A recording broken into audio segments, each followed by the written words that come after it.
Hello. Now, this is going to be our last weekly press conference for the year and for the decade. So before we begin, if I don't get to see you, I want to wish you all a very, very Merry Christmas and a prosperous New Year. Being our last press conference, I guess we're going to start just where we started with our first one about a year ago, talking about impeachment. You watch what transformed last night on this floor. It's something that we've said all the time. The weakest, the thinnest, the fastest impeachment in U.S. history. Schumer even admitted, trying to ask for more witnesses, that what happened on this floor over here was wrong. Now we have the own Speaker of the House who is so embarrassed that she admits the failure of this impeachment that she will not even send it to the Senate. So embarrassed that I watched in her press conference she wouldn't even take your questions. That is not a good legacy to have. She's admitting defeat by not sending it, by refusing to send the impeachment over. She knows this outcome is not good. She knows the facts are not there. There's no basis for it. At the end of the day, the American public needs to move on. So with that, let me open it up for questions. Yes? Since you brought up Nancy Pelosi's legacy, do you worry about your legacy defending a man who suggested last night that John Dinger might be in hell, attacked a 16-year-old girl last week, said she has anger management problems? Is it difficult to defend a man who talks like this? The question to me is, am I worried about my legacy? No. Am I worried about my legacy of standing up for the Constitution that it is not impeachable what the president did? The question before me as a member of Congress, is that impeachable? Even, which I would consider probably the most respected constitutional scholar, someone who's not a Republican, a Democrat, Jonathan Turley even said, the only abuse that was moving forward was the Democrats, that there was no bribery, there was no obstruction, and that's the job that I have. Will I be embarrassed the fact that I just served for a year in Congress and the record of this Congress is more subpoenas than laws? I'm embarrassed that this is the Congress that did that. I'm embarrassed that this Congress promised to be different and they haven't. I'm embarrassed that this Congress designed their entire time, from selecting of their committee chairs, from the freshmen on their first day, to Adam Schiff, with only one goal of impeaching the president. When they moved to that impeachment, going against everything and every fear that Alexander Hamilton had, that the animosities would be so great that they'd use their own political raw power to do something different, and they did it, and now they're so embarrassed that they wouldn't send it over to the Senate. Yeah, I'm embarrassed about that. Yes. You've had a record number of Republican retirements over this Congress and the last, including Mark Meadows today. What does that say to you about the health of your party? Health of our party is very strong. Let's talk about that. Last Congress, when we had retirements, I was sad about that. I wish we didn't have as many. I wish Congressman Poe did not retire. I'd never met a man named Dan Crenshaw before, but this new, young Navy SEAL, who's now probably the strongest Republican on social media talking about policies and ideas. It's healthy. And for those who are afraid about Republican retirements, I would not be. If you take the average of the retirements based upon where, if you look at the president's votes and others, it's an R23. A Republican's going to replace Mark Meadows. I wish Mark Meadows would stay. He's been a great member.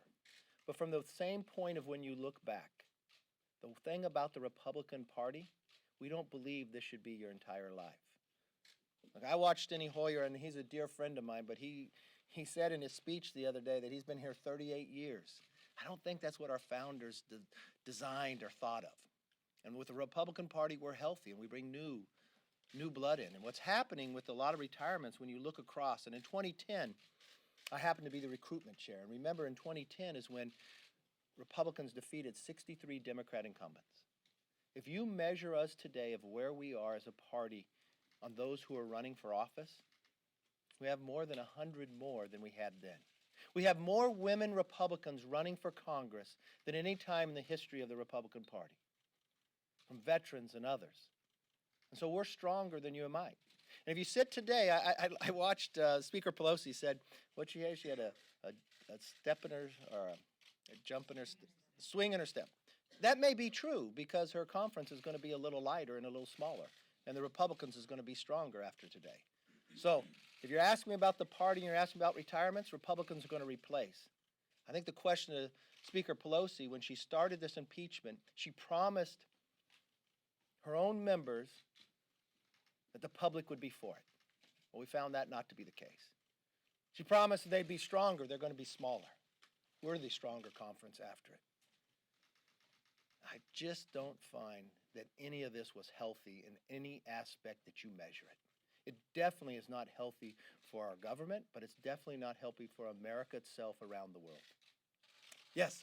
Part question, if you could respond to an earlier question about can you defend Trump's remarks about the late John Dingell, but my question would be, this week federal prosecutors revealed that Lev Parnas, Giuliani's indicted associate, received $1 million, came up during his bail hearing. As you know, some of Lev Parnas's money was sent to your committee, you donated it. Can you respond to both the development in the SDNY prosecution, what that means for now the linking of Dmitry Firtash, the oligarch, to Parnas, and what that means for the investigation? I don't know. The investigation will continue to go forward. I thought you were going to refer to, when you said what happened this week, I thought you were going to refer to the judge based upon what happened with the FISA court and the FBI spying on the campaign. That was a great concern to me as well. Question to John Dingell. I knew John Dingell, I knew Debbie Dingell. I served with them both. I think they were very good individuals. I think they John served his country very well, very proud. When John passed away, if you watched on the floor and you heard my speech on the floor, and contribute to him, and I find him very strong individual, very bright individual. I think he made a great contribution to America. We may differ philosophically and sometimes in principles, but no, I considered him a friend. Yes. Now that the House has voted on articles of impeachment, what will House Republicans' role, in the Senate be? Are you planning on having some of your members prep the Senate as they prepare for an eventual trial, or what will that look like? We will do anything senators need if they want information. If they need it, we have a lot of members that spend a lot of time on this. But that's up to the Senate and also up to the president who he wants to represent him. But anything that we can be helpful we will. Yes, ma'am. Would you consider last night's House Republicans' defeat kind of a failure to the party? A defeat. Well, let me first gauge that. I would feel it was a defeat to the Constitution. That the rise of impeachment would become so low that you didn't read the Constitution to take it. I'd consider it a defeat in the idea that we didn't hold the same standard that the Speaker asked us to hold in March of this year, at least at that time. That impeachment was so divisive that it'd have to be overwhelming, compelling, and bipartisan. When I watched last night, the only bipartisan vote was against impeachment. A Democrat who's actually running for president voted present. So the question you probably wanted to ask was to the Speaker. Unfortunately, she would not take any questions when it came to impeachment. I would think if Nancy Pelosi thought impeachment was so important that she had to put this before the American public, that she wrote a timeline, that she selected committee chairmen based upon in the future, that she spent 2.5 years working on this, the press conference the day after impeachment that she has weekly, I thought she would have welcomed questions about impeachment. Unfortunately, she told you they were Republican talking points and she would not take your questions. I never thought a speaker would act that way. I guess the only thing I could take from that, she's embarrassed of it. She understands how weak it is. And she understands her own criteria was not met, constitutionally was not met. She probably failed on all parts. I hope I answered your question. Yes, sir. USMCA set to pass today. The Speaker argued that Democrats deserve some credit for strengthening the product over time, for improving the enforcement mechanisms. Do you think that the final product that's going to pass is stronger than what was what initially came out? And how would you summarize the way that the negotiations have taken place over the last several months? Well, you started by saying the Speaker believes the Democrats needs some credit for bringing USMCA up.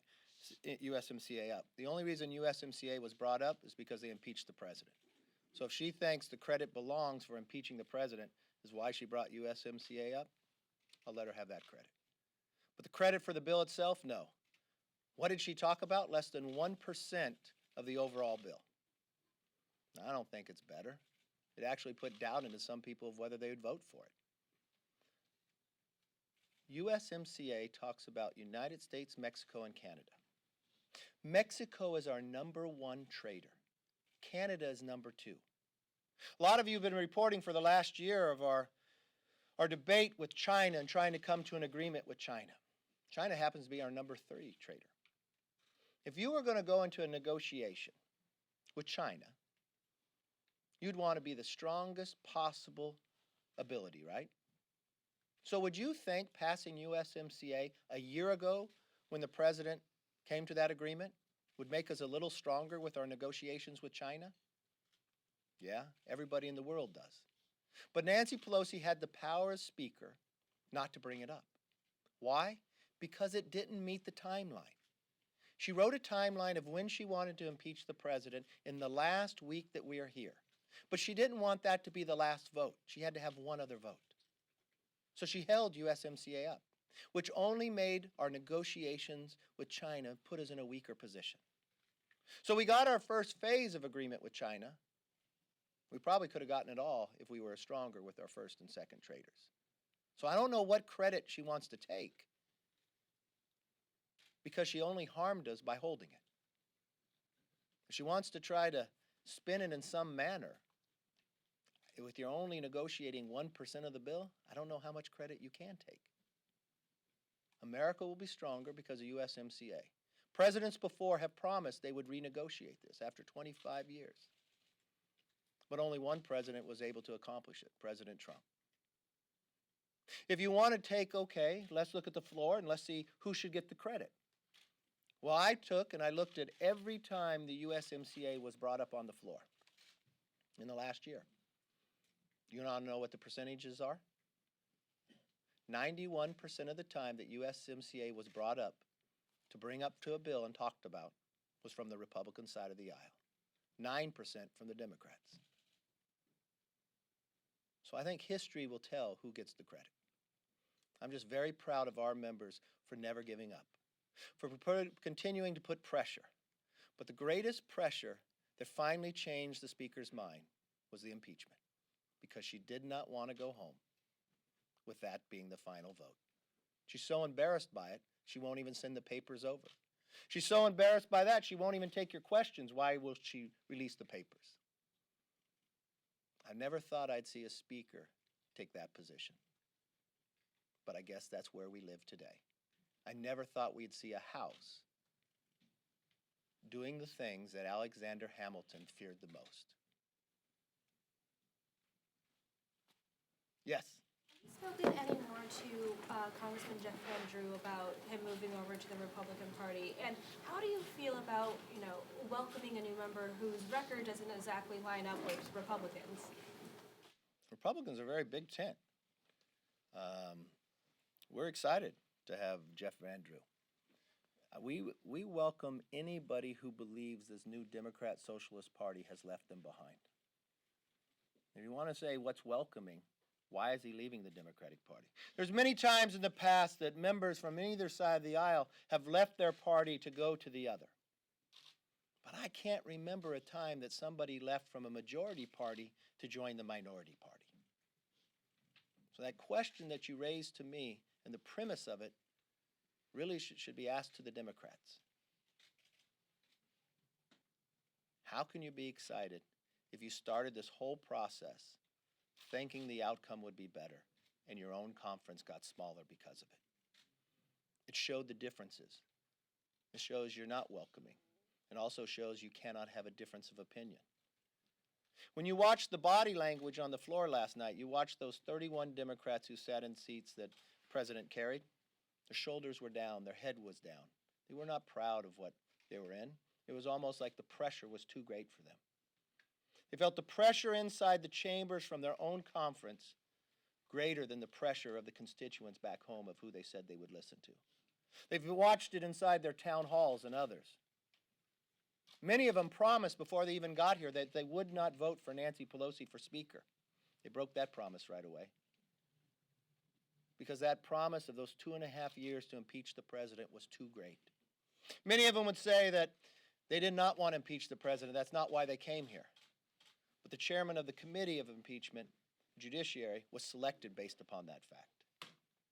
The congressman they selected to represent the 2 articles of impeachment inside the Rules Committee 2 days before the president was inaugurated, said he was going to impeach the president. The freshmen who now pretty much control the floor for the Democratic side, who gave them the majority, on the day of being sworn in, a few hours later, said they wanted to impeach the mother. So, I guess that much of pressure outweighed to these 31s their own constituents. But the difference is 11 months from now, the constituents will have a voice. For all the frustration I see, this is still the greatest form of government. Because the people have the power. Second question. Yesterday was sandwiched in between 2 pretty bipartisan major votes this week, the spending bill, which had both bipartisan opposition and bipartisan support, and USMCA today. The Democrats say that shows that what they have said all along, that they can walk and chew gum at the same time, that they can hold the president accountable while also legislating. Do you think that it shows that there can be some bipartisan cooperation despite all of what has been hanging over Congress over the last several months? There could be a lot of bipartisan support, but let's just take your question. We had bipartisan bills on the floor, a spending bill. When was the spending bill due? How many times did you have to do a continuing resolution before the pressure of Christmas coming, before the pressure of the troops not getting their pay raise? I don't think that's bipartisan. I think that's a failure in their job. Bipartisan, you become a new majority. You promise that you'll be different. They never passed the budget. Bipartisanship, we started at the very beginning, concerned about prescription drugs. So we had 3 bills that would lower the price of drugs, come out of Energy and Commerce, with every Republican and every Democrat voting for it. But there was one person that had the power to change the bill, not in committee, but sheerly by herself, the Speaker. She changed the bill before it came to the floor to make sure it wasn't bipartisan, to make sure it could not become law. USMCA, you say, is going to be bipartisan. It will. We've waited 1 year for it to come to the floor. Why? Why would they put them all this week? It's interesting, you even used the word sandwich. Could it be they had a timeline? Could it be that they waited for the impeachment? Could it be that they could not have the votes for USMCA unless they promised to impeach the president? Could it be those who sit in the districts that President Trump carried that wanted USMCA had to pledge a vote for impeachment to get USMCA come up? I don't know. That would be a question for the Speaker, but I guess she doesn't take your questions on certain subjects. It's only the ones that she wants to talk about. It's interesting for an elected official to have that answer. Does the decision to not hand over the articles to the Senate right away, does that have any precedent, or does it raise any constitutional questions to you? I don't think she has the constitutionality to keep them. To me, it's about admitting guilt. But then again, she just makes the rules up as she goes. Remember, we did not use the standards that we used for President Nixon or Clinton. She changed all that. We did not use the standards that the Constitution tells us about impeachment. We changed it for that. We did not use the standards that the Speaker laid out to us in March. She changed it after that. It's an embarrassment. And I don't think the American public will sit back and take it. Thank you for your time. I wish you all a very Merry Christmas.